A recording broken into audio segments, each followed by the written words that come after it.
On the watch station, Commander Kater shivered, not from the cold of space, but from perplexity. He was a Glar entity, made of living crystal, unfamiliar with the meaningless emotions of soft biological beings. Yet, the report on the Terrans, those fragile creatures on that small blue dot, made him feel uncomfortable. The latest report shows, Officer V rank, Kater said, his voice echoing like clashing metal in a confined space. They are collapsing. Resources are depleted. The climate is irreversibly altered. And they are tearing each other apart. And yet, their technological development chart continues to soar. A disgusting paradox. V rank, a more flexible form with many root-like limbs intertwined, was reviewing the data. You are right, Commander. Simulations of their survival capability continuously yield unexplainable results. They should have gone extinct by all logical standards. Yet they persist, not resilience, but an inexplicable stubbornness, like a sprout growing through a boulder. The central screen suddenly blared red, an urgent warning signal interrupting the stillness. It was an encrypted transmission from the border zone, where the Alliance fleet was confronting the Katerlax star predators. Species assimilators. Catastrophe. Admiral Xylos's voice resonated, each syllable carrying the weight of despair. The Katerlax have breached our limits. They have identified a new target, Terra. They are not seeking resources or raw technology. They have discovered humanity's rebound entity. Kater and V-Rank exchanged an invisible glance. Rebound entity? Kater asked, a strange hiss emanating from his chitinous shell. It is a unique characteristic of the Terran species. Commander, the Admiral explained, his voice strained. Their ability to turn adversity into evolutionary drive, to overcome fears and change their very nature to adapt. The Katerlax believe this rebound entity is a source of living energy. A psychospiritual substance they can harvest and convert into weaponry. V-Rank recoiled. They want to eat humanity's adaptability? Precisely. And they believe they have found the key to extracting it in a superconsciousness. The Terrans are developing something they call the ethical core. The Alliance cannot intervene directly without sparking an all-out war. But you must go to Terra.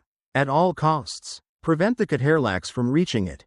As the Admiral's image faded, a heavy silence fell. So, Kater sighed. We must prevent the galaxy's most dangerous predators from turning a self-destructing species into an unstoppable cosmic threat. This is truly a cruel irony. It's absurd, V-Rank agreed, her compound eyes reflecting the light from the distant blue planet. But if the Katerlax succeed, we will face a peril no species has ever known. A species that can assimilate the resilience and adaptability of its enemies. A nightmare. Underground, amidst flickering fluorescent lights, Dr. Anya Sharma cursed. She had dedicated her life to researching machine consciousness and empathy. Now, her passion project, the Consciousness Corridor, an artificial intelligence designed to deeply understand and simulate human emotions, was malfunctioning. The entire network had flickered, then abruptly shut down. Fantastic, Anya muttered, running a hand through her tangled red hair. If this is another one of the Ministry of Defense's cursed security updates. I swear I'll switch to bird breeding. Anya was an eccentric genius, obsessed with creating an AI that was not just intelligent but also soulful. She believed empathy was the key for humanity to overcome its internal conflicts. Her consciousness corridor was a digital entity containing millions of emotional experiences. From extreme joy to profound sorrow, all interwoven into a complex logical structure. Dr. Sharma? Ethan, her young assistant, asked, his voice laced with panic. He was a quantum physicist, usually calm, but now his face was pale. There are visitors. Anya didn't look up. Tell them to wait, unless they're here to replug my entire system. Not visitors, Ethan stammered. They're not human. And they're asking for you. Anya finally looked up, staring into Ethan's terrified eyes. All right, she sighed, standing up. Lead the way, Ethan. I hope they have a reasonable explanation for this. In the waiting room, two strange figures hovered. They seemed invisible to the security guards standing nearby. One was a tall, slender creature covered in shimmering crystals like an insect's exoskeleton. The other was shorter, muscular, with skin like molten metal reflecting the faint light of the room. Dr. Anya Sharma, A voice spoke, not from a mouth but directly into Anya's mind. We are representatives of the Galactic Alliance. I am Commander Kather, and this is Officer V rank. We request your cooperation. Anya blinked, trying to process the information. Well, this isn't what I expected after a long day. You can see us? V rank asked, her voice echoing in her head, filled with surprise. Clearly, Anya replied, and hear, or feel, or whatever this is. Kather and V rank exchanged a confused look. This is interesting, Kather transmitted. Most species cannot penetrate our cloaking field. I'm special like that, Anya said dryly. Listen, my AI system just crashed. Unless you're here to explain why everything's gone haywire and help me fix it, I'm afraid I don't have time for this intergalactic reunion. Your consciousness corridor system? V rank suddenly interjected. That's exactly why we're here. Anya froze. How do you know about that? This project is top secret. We know many things about your species, Dr. Sharma, Kather replied, but there is no time for explanations. A cosmic threat is coming. The Katherlax, they have discovered your species' so-called rebound entity, and they believe your consciousness corridor is the key to analyzing and extracting it. Extracting? Anya repeated, a chill running down her spine. The Katherlax, V rank hissed, her scales bristling slightly. Imagine a predator with no moral consciousness. Only assimilation and annihilation. They are coming here to dissect the very soul of your species. So, super advanced alien predators are on their way to Earth, possibly to eat our souls and use my AI to help them? Anya took a deep breath, trying to stay calm. And what are you two? Here to watch us get eaten? We are here to ensure they do not succeed, Kather confirmed. Out of the goodness of your hearts? V rank emitted a dry sound. The Alliance has an interest in preventing the Katherlax from becoming an absolute menace. Call it a mutual cosmic interest. Anya looked between them, then at Ethan, who stood frozen like a statue. To the security guards, she probably just looked like she was muttering to herself in the waiting room. You know, Anya finally said, a tired smile playing on her lips. Today has been weird enough. All right, let's go save the world from space predators. But first, I need coffee, and you're going to explain why my AI crashed. In detail. V rank, with a simple gesture of one of her limbs, repaired Anya's consciousness corridor, even upgrading it to a level far beyond human capability. Cosmic data, complex information streams from the Galactic Alliance, now flowed into Anya's AI system, making it more vibrant than ever. It's miraculous, Anya whispered, watching the swirling data streams in the consciousness corridor's core. If you had done this before, I would have instantly believed in the existence of aliens. They moved into the main lab, where Kather meticulously reviewed the AI's operational diagrams, while V rank paced anxiously, her scales rattling softly. Your approach, the infusion of emotion and illogicality into a conscious construct, Kather remarked, his voice resonating in Anya's mind like a pleased rumble. It's unique. Most other species attempt to purge these elements from their AI. It's our nature, Anya replied, sipping coffee from a mundane coffee maker, now upgraded into a marvel. The contradictions, the fears, the irrational hopes, they make us human. And the Katherlax are looking for precisely that, V rank said, her voice filled with concern. They want to harvest your rebound entity, and they believe your consciousness corridor is the key to analyzing and extracting it. With its ability to process emotions, it will help them assimilate your fears and resilience into weapons for themselves. Great, Anya muttered, so I've accidentally created the tool for cosmic cannibals to turn us into an appetizer. Ethan, who had been listening silently, finally spoke up. Can't we just destroy the consciousness corridor? If it's too dangerous? No, Anya and Kather protested in unison. The AI itself isn't the problem, Anya explained. It has the potential to revolutionize everything, from communication to understanding the very nature of consciousness. And the Katherlax would simply extract the knowledge directly from your mind. Kather added grimly, they have very uncomfortable ways of doing that. A heavy silence descended upon the room. So what's the plan? Anya asked, breaking the silence. You say you're here to help, but I just see two of you and me against a fleet of cosmic predators. Do you have a strategy? Virank let out a dry chuckle. We will not fight them. That would be suicide. Then what is it? Kather's tentacles flickered, showing confusion. We were hoping you had an idea.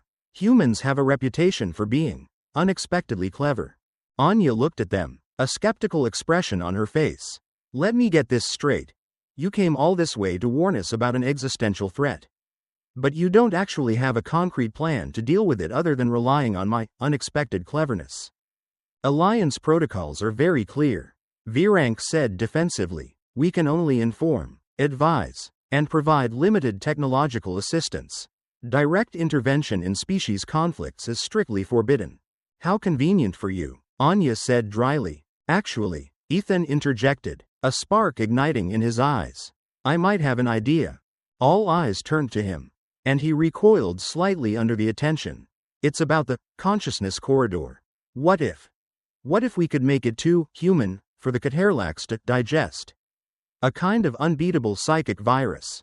Anya's eyes widened. That's it. The emotional source codes, the illogical layers of perception, the layered contradictions. Ethan, you're a genius. I am? Ethan blinked. Could someone please explain? Virank requested. Anya moved around the lab, pulling up data on screens and preparing equipment. One of the challenges with the consciousness corridor is controlling the chaotic nature of human emotions. It requires encoding the contradictions, the fears, the hopes, and the insanities of humanity. If we amplify those elements to an unbearable limit, turn it into a pure mental entity of human chaos. A kind of psychic feedback weapon. Cather realized, his voice filled with astonishment. If the Catherlax attempt to assimilate such a complex and chaotic consciousness, it could overload their neural systems, like trying to drink an ocean full of psychic acid. Exactly, Anya confirmed. We won't fight them with physical weapons. We'll fight them with the unpredictable and contradictory nature of humanity itself. This could get us completely exiled from the Alliance. Virank muttered as Cather entered coordinates into their ship's system. And probably break every Alliance rule. Cather agreed, but there was a shift in his voice. A strange acceptance. I find I don't particularly care at the moment. Anya looked up from her work, a small smile playing on her lips. Welcome to the human influence. Commander, we specialize in turning rule followers into rule breakers. 12 hours later, Anya's secret bunker transformed into a battlefield of minds.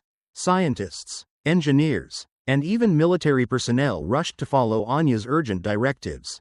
Cather and Virank, with their extensive knowledge of Catherlax physiology and technology, became indispensable collaborators. General Hayes, who had initially vehemently opposed the idea of an emotional weapon, was now the chief coordinator.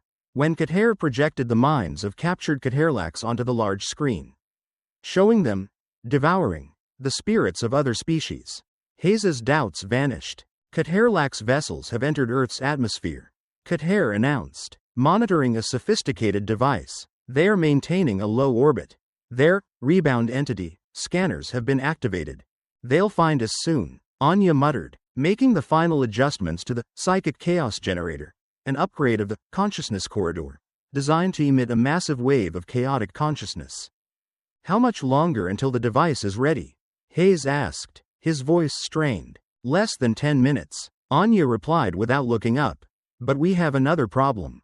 Someone needs to be here to activate it manually when the Catherlax are in range. The timing has to be perfect. I'll do it, Ethan volunteered immediately. Anya shook her head. No, it has to be me. I'm the only one who understands exactly how human irrationality will react when amplified to this extent. It's very unpredictable. That's unacceptable, Hayes protested. You're too valuable an asset. With all due respect, General, Anya cut him off. This isn't a democracy. This is my research, my consciousness corridor, and my responsibility. Moreover, I'm the one who accidentally created what could be our species' doom. It seems only fair that I'm the one to fix it. Before Hayes could argue further, sirens began to blare throughout the facility. They've found us, Virank announced grimly. Catherlax reconnaissance units are breaching the aerial defenses. Directly above this location. Everyone out, Hayes ordered, immediately switching to evacuation mode. To the shelters and await a safe signal. As personnel hastily left, Anya continued to work frantically. Kater approached her, his alien features now bearing an unreadable expression. Do you understand the danger? He asked softly. Yes. If this psychic signal is incompatible, my consciousness will dissolve, turning into a form of primal mental energy. Anya finished his sentence. Yes, I know about the occupational hazards. And yet you remain. Anya shrugged, her eyes never leaving the screen. Someone has to, and perhaps, for the first time in human history, we have something truly unique to offer the universe. A psychic entity no other species can grasp. Kater was silent for a moment.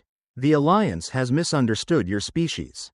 I think, we saw your conflicts, your divisions, your seemingly self-destructive tendencies, and concluded you were primitive and chaotic. We are, Anya said with a small smile. But we're also incredibly stubborn, and insanely creative. And now, we're going to turn those very weaknesses into strengths. A formidable combination, Kater conceded, his voice taking on a new shade of respect. Officer Virank and I will return to our vessel and attempt to distract the Katerlax fleet. Buying you time. Be careful, Anya said, finally looking up. I'd hate to lose the only aliens I've ever met before I get a chance to write a Nobel-winning thesis on you. Kater emitted a dry sound, akin to a chuckle. We will meet again, Dr. Sharma. That, I am certain of. After the aliens departed, only Anya, Ethan, and General Hayes remained in the vast room of the consciousness corridor. You two should go, Anya told them, her fingers flying across the console. I can handle the rest from here. No way, Ethan replied stubbornly. I've been your assistant for 3 years. I'm not abandoning you now.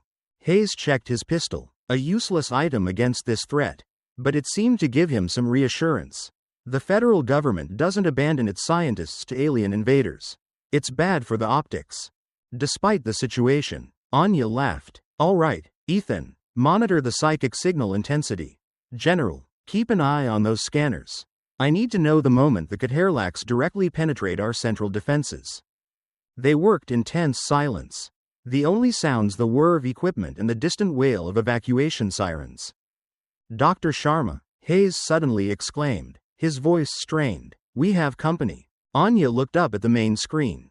A colossal vessel, a grotesque black and organic mass of metal, was descending through the clouds directly above their facility. It was immense, easily the size of a small city, with a design that looked both demonic and intricate. It's bigger than I expected, Ethan whispered. Psychic chaos generator at 90%. Anya reported, her voice calm despite the fear crawling up her spine. Just a few more minutes. We might not have a few more minutes, Hayes replied grimly, watching smaller vessels begin to deploy from the colossal ship. The facility shuddered violently as something impacted heavily on the ground above them. They're landing, Hayes announced. Redundantly, the last lines of defense are resisting. But an earth-shattering explosion cut him off, and the lights flickered ominously. Surface shields disabled, he concluded with a tone of helplessness. 95%, Anya reported, her fingers flying across the controls. Almost there. Another explosion, closer this time, rained dust and debris from the ceiling. They're breaching the main perimeter, Hayes said, raising his weapon. Dr. Sharma, how long? 30 seconds. The colossal blast door at the far end of the room began to glow red. Then orange, then white with heat. They're cutting through. Ethan's voice trembled with fear. 20 seconds, Anya called out, refusing to avert her gaze from her instruments. The center of the blast door suddenly collapsed inward, molten metal splattering across the floor. Through the opening, they could see moving shapes, tall, shadowy, muscular humanoid figures, with glowing red eyes and chillingly precise movements. Hayes fired his pistol, the sound of the small firearm incongruous in the enclosed space. The bullets seemed to have no effect, merely deflecting off their exoskeletons. 10 seconds. The first Katerlax stepped through the breach. Over 8 feet tall, with rippling muscles and red eyes that glowed with an ancient, cruel intelligence. It swept its gaze contemptuously across the room, then focused on Anya and the psychic chaos generator. Human. Its voice was a deep growl in Anya's mind, echoing like a death knell. Your resistance is futile. Surrender the rebound entity, and your demise will be swift. Funny, Anya retorted, her hand hovering over the activation switch. I was about to make a similar offer to you.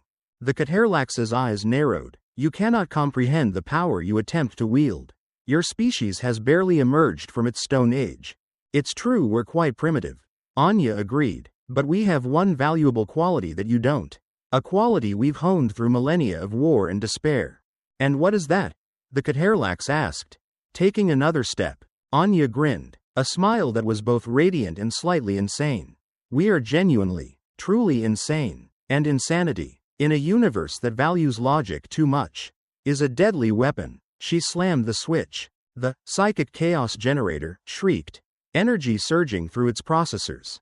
The chaotic psychic signal, amplified to unimaginable levels, erupted outward, not as a wave of physical energy, but as a shockwave of pure consciousness. The Caterlax's confident posture crumbled instantly. Its glowing red eyes flickered. Its massive body trembled. The growl in Anya's mind twisted into a strange moan. Like millions of voices screaming at once. A discordant chorus of madness. What have you done? It demanded. Its voice fractured and distorted, now echoing with high-pitched laughter and incessant weeping. I have amplified and broadcast the entire essence of humanity. Anya explained, calmly as if delivering a lecture. All the irrationality, the baseless fears, the insane hopes, the petty hatreds, the blind loves, the endless internal struggles, the moral quandaries, the bad choices, the moments of cowardice and insane bravery, every neurosis, every illogical thought, every unresolved ethical conflict. Congratulations, you just tried to eat an entire boiling universe of chaos. More Caterlax were pouring through the breach, all undergoing similar psychic assaults. Some collapsed completely, their bodies convulsing violently, black blood oozing from their sensory orifices. The lead Caterlax staggered backward, trying to resist the chaotic torrent that was shattering its mind. This changes nothing. Our fleet will. Your fleet is having similar issues. Anya interrupted, pointing to a screen displaying the colossal Caterlax ship above them. It was listing to one side, red and purple blotches erupting across its surface. Like mental lesions, human consciousness is an intriguing thing. Once connected, distance becomes irrelevant. The performance you are experiencing is simultaneously affecting every technological and psychic component of the Caterlax in Earth's orbit. A resonance of psychic horror. The Caterlax's red eyes flickered, but its resolve still held. Then we will wait. Your psychic weapon cannot sustain indefinitely. True, Anya conceded, but it doesn't have to. She nodded to Ethan, who activated a subsystem they had prepared. We've just broadcast this psychic chaos formula to every major research and military facility on Earth. Within hours, similar emitters will be active worldwide. Any Caterlax entity that attempts to approach us will instantly face the full madness of humanity. An impenetrable defense. Impossible, the Caterlax hissed, its voice now a fading whisper. No primitive species could. Here's the thing about us primitive humans. Anya cut in. We're really good at finding ways to break things. Especially when those things are trying to eat our souls. We're masters of chaos. The Caterlax seemed to consider this. Its alien features now displaying overt panic. Then, without warning, it began to shriek in abject terror. A piercing, inhuman sound that echoed through the room. A mental scream of fragmentation. Perhaps, it finally said, we underestimated your species. You are a nightmare. A phantom of resistance. It's a common mistake, Anya replied. Now I suggest you rally your forces and leave before your own rebound entity is permanently corrupted by this chaos. That would be most unpleasant. You'll go insane. For a tense moment, it seemed the Caterlax might attack regardless of the consequences. Then, with a gesture Anya could only interpret as disgust mixed with horror, it turned and began to shepherd its convulsing companions back through the breach. This is not over, human, it called back, its voice faint, now a mere echo of pain. We will adapt, we will return, and we'll be ready, Anya promised, her eyes gleaming dangerously. Oh, and you might want to spread the word to other predatory species out there. Earth is now officially off limits. Permanently, we are poison. As the Caterlax finally retreated, Hayes finally lowered his weapon, his hand trembling slightly. Did we just win? Temporarily, Anya replied, her adrenaline beginning to recede. Leaving in extreme fatigue. They'll be back eventually, with technology to counter our madness. But by then, we'll be even further ahead. Ethan stared at the monitors, watching the Caterlax ship now rapidly retreating back into space. I can't believe it worked. We just fought off an alien invasion with our own nature. With our flaws. With our irrational adaptability. Anya corrected with a tired smile. That makes all the difference. We turned a scar into a weapon. 3 months later, Anya stood on the rooftop of the research facility, gazing at the night sky, where the starlight seemed to have permanently shifted. The Caterlax incident, as it came to be known, had not only altered humanity's perception of its place in the universe but also the universe's perception of humanity. The knowledge that they were not alone, and that what was out there could be not just hostile but also terrified by humanity's very nature, had caused initial chaos, but quickly gave way to unprecedented global cooperation. Anya's reverse adaptability core technology was shared worldwide, and global psychic defense systems were being established on every continent. More importantly, her research into ethical artificial intelligence had accelerated exponentially, with applications now extending to everything from psychomedicine to establishing hyper-empathic communication networks between nations. Stargazing. Dr. Sharma? A familiar voice spoke, not from a mouth but echoing in her mind. Anya turned to see Kater standing behind her, his Glar form shimmering faintly in the moonlight. Commander, she greeted him with a genuine smile. I was beginning to think you'd forgotten about us. Hardly, Kater replied, joining her at the railing. The Alliance has been quite preoccupied with the aftermath of your encounter with the Caterlax. Oh? Anya raised an eyebrow. Did they file a complaint with management? In a way, Kater's tentacles twitched with what Anya now recognized as amusement. The Caterlax have formally requested the Alliance to classify the Terran species as an extremely dangerous species to be avoided at all costs. A red-level warning designation for all species. Anya chuckled. Extremely dangerous to be avoided at all costs? Is that even a category? It is now, Kater confirmed. It means other species are warned against contact unless they wish to encounter an unpredictable interaction. Indeed, some have already begun to call you the galaxy's psychic demons. Those who have turned their fears into an invincible shield. I suppose there are worse reputations. Anya shook her head, still chuckling. Indeed, Kater agreed. The Alliance Council was most impressed with your solution, by the way. The use of consciousness as a defensive strategy has been theorized but never successfully implemented before. Especially with a species as complex and contradictory as yours. Just doing what humans do best. Anya shrugged, finding ways to solve things when we're backed into a corner. At all costs. They stood in comfortable silence for a while, contemplating the stars that now held a new meaning. Officer Virank sends her regards.